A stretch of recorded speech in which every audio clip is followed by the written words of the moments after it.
All right, let's look at the second derivative. The second derivative, we might call it y double prime, or this silly notation that might look something like that. All those are just referring to the derivative of the derivative. Okay, so let's think about what that means. The derivative of the derivative, it's the rate of change of the slope. So what would it mean to have a positive second derivative? Well, a positive second derivative will end up being a smile on a graph. A positive second derivative, look what happens here. The slope is always getting bigger and bigger and bigger, meaning this positive second derivative is an increasing slope. And that's what happens here. If you look at a negative second derivative on a graph, it looks like a frown because the slope is always getting smaller and smaller and smaller. And not only smaller, but if you keep getting smaller after zero, then you get a negative slope. Again, it's a decreasing slope, right? That's what it means because it's the derivative of the derivative. Okay, and so what we have is we can look at this and we call that concave up, and we call this concave down. And on a graph, like I said, it looks like a smile and a frown for that reason. When we have a change in concavity, well, we call that a point of inflection. Point of inflection. And how do you think we find points of inflection? Well, we find them kind of like we find maxes and mins. We look for where the second derivative is equaling to zero and change its sign, and when the second derivative doesn't exist. Just like for maxes and mins, most of the time we're looking for the second derivative is equaling to zero.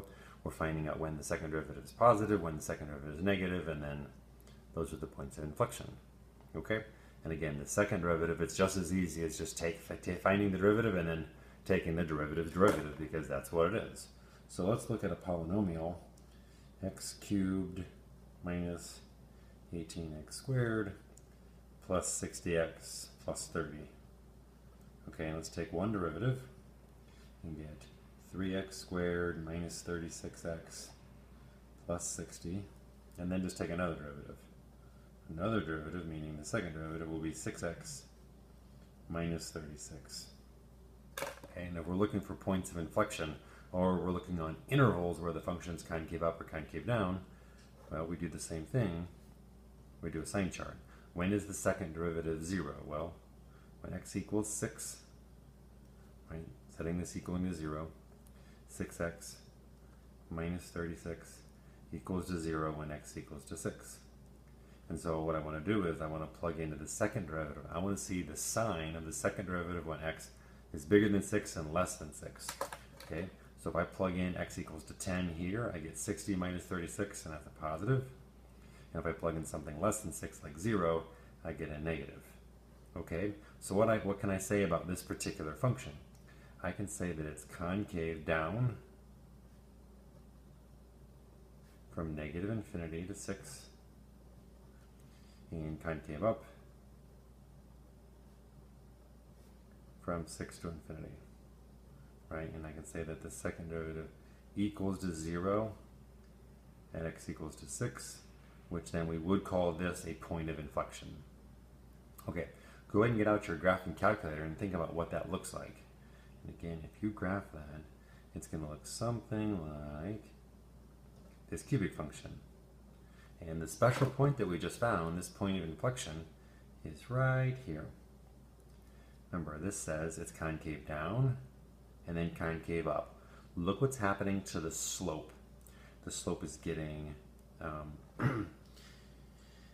the slope is a positive slope here, like let's say a slope of like 2, and then the slope is getting smaller and smaller and smaller and smaller, and then even turns to a negative and gets bigger negative, which is a smaller slope, and then changes at this point, and then the slope is getting bigger and bigger and bigger and bigger, and then eventually gets so big that it actually turns in back to a positive.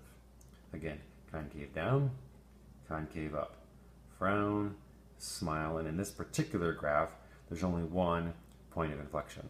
You know, there could be as many as they want to be. If you look at like a sine curve or a cosine curve, well, you get an infinite number of them, right? So take our typical sine curve, and it looks something like this. every single one of these is a point of inflection. It's going to go from a smile to a frown, smile, oh sheesh, a frown to a frown to a smile, and so on. And so lots of functions have multiple points of inflection. And again, just as repeat, we look for points of inflection where the derivative, second derivative is equaling 0 or doesn't exist, and we do have to make sure that there's actually a sign change, meaning it goes from concave up to concave down or vice versa. Okay, so we would say that this particular function, this cubic function, has one point of inflection. And just as a reminder, we use the first derivative equaling to 0 to find maxes and mins. So if we factored this out, as just kind of a review, we could factor out a 3 and leave us with x squared minus 12x plus 20. And then we could factor that further, and we would get x, well, what is that, minus 10, x minus 2, and then we would know these points. So it looks like at 2, there's a max, 10, there's a min, and then we found at 6 was that point of inflection. And so those are kind of all the important points. You know, eventually we always use the first derivative to analyze things and second derivative to analyze things. The second derivative is the rate of change of the first derivative, meaning it's the changing of a slope. A negative second derivative is a decreasing slope. Decreasing slope. A positive second derivative, increasing slope. And on a graph, they're really easy to recognize because if we have a frown and then a smile. Again, we can look at one more. Let's look at y equals e to the x times x minus 4. So if I look at y prime, I'm not going to go through it all. I'll challenge you to kind of do that on your own. If you take the derivative of this, you end up with a product rule, but when you simplify it, it actually simplifies back to that. And then the second derivative follows kind of the same pattern. You have to do the product rule again, but it will actually simplify to that. So what does this predict for us? Well, this predicts that we have y prime equaling to 0 when x equals to 3. So if you do a sign chart for that guy, at 3, if you're more than 3, it's going to be positive. If you're less than 3, it's going to be negative. And again, that's the first derivative. So we're going to be decreasing, hit some minimum, and then go back up. So we're claiming that this is a min. And then if we look at the second derivative, well, the second derivative, y double prime is going to be 0 when x equals to 2. So if we do one of those for the second derivative, plot our 0, that's at 2, and the second derivative is positive and negative, that means it's going to frown and go down. It's still going to go down all the way to 3, but it is going to turn to a smile at 2 and then smile for the rest of the time. So if we look at a graph of this guy, and again, feel free to pull out your graphing calculator, but I would argue we don't really need to. At 2, it's going to change from concave down to concave up. I'm just going to put a dot here. And then at 3, it's going to go from decreasing to increasing, and so that's going to be our minimum. And all we have to do is draw a graph that does that. This is an asymptote on this side, so it's going to frown all the way to there, all the way to there, and then it's going to turn to a smile after that, and then go all the way up. And so if you graph it on your calculator, this is really close to the graph of this function, and the first derivative talks to us about mins and maxes and whether it's decreasing and increasing, decreasing and then increasing, and the second derivative tells us about concave up and concave down, and the second derivative is negative and then positive. Frowning, frown, and then smiling, and we would call 2, this value right here, a point of inflection. Again, it changes from concave down to concave up.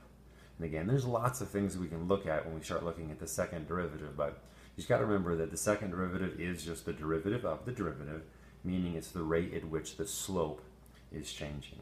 And we follow a very similar process in analyzing concave up and concave down of looking at the second derivative, setting it equaling to 0, plotting that on a number line, looking at values above and below that to decide positive or negative. And again, this negative is a negative second derivative, which means concave down. Has to be looking like that. Okay, so hopefully this helps you look at second derivative, and now you're probably ready to watch the curve sketching video, because to be able to sketch a curve and get a really good idea, you have to have a good handle on both the derivative and then also the second derivative at the same time.